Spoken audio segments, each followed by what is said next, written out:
नमस्कार दोस्तों, दबंग खेसारी लाल यादव और सपना चौधरी का बालम गाना एकदम बवाल और धमाल मचा के रख दिया है। गाना कल के डेट में सुबह सुबह 10-11 बजे तक ये गाना आया है और अभी तक बवाल और धमाल मचा ही रहा है। सबसे पहले गाना के बारे में बात कर लेते हैं। गाना को गाए हैं देवेंद्र अहलवाद इज कोमल चौधरी।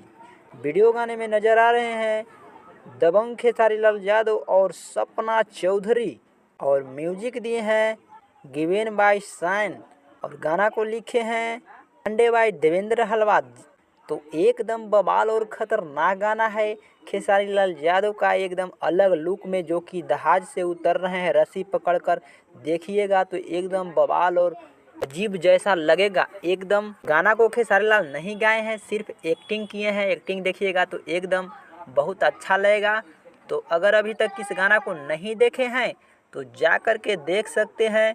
जेम्स टून हरियाणवी के यूट्यूब चैनल से गाना आया है और बवाल और धमाल मचा के रख दिया है।